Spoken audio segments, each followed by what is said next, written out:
Local വർക്ക്ഷോപ്പുകളിൽ വെറും ലോക്കലായിട്ട് പണിയുന്ന വണ്ടികളുണ്ടല്ലോ, ചില സാഹചര്യങ്ങളിൽ പെട്ടുപോകും. ഇത് 2013 മോഡൽ മെർസിഡീസ് ബെൻസിന്റെ C250 അവൻഗാർഡ് ആണ്.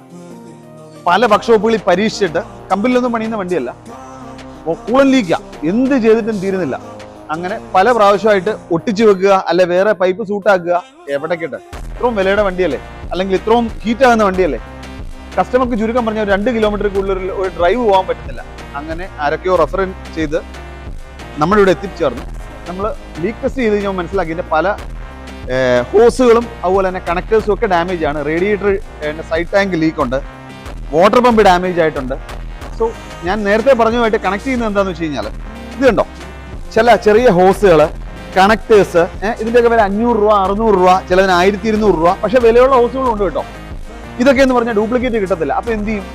ഒട്ടിച്ച് വെക്കുക, സീലന്റ് ഇട്ട് വെക്കുക, അല്ലെങ്കിൽ വേറെ എന്തെങ്കിലും ഹോസ് കണക്ട് ചെയ്ത് അതിൽ സൂട്ടാക്കി വെക്കുക. അതൊന്നും എപ്പോഴും പ്രാക്ടിക്കൽ ആയിട്ടുള്ള കാര്യമൊന്നുമില്ല. അതുകൊണ്ടാണ് കസ്റ്റമർക്ക് നടക്കാത്തത്.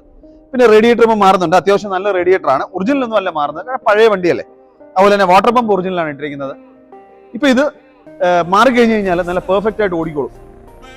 അപ്പം ഇതുപോലെ നിങ്ങൾക്ക് പെർഫെക്റ്റ് ആയിട്ട് നിങ്ങൾക്ക് സർവീസ് ചെയ്യണമെന്നുണ്ടെങ്കിൽ ജർമ്മൻടെക് കോട്ടയത്തുണ്ട്. നേരെ വിളിക്കുക, അപ്പോയിന്റ്മെന്റ് എടുക്കുക, പോരുക.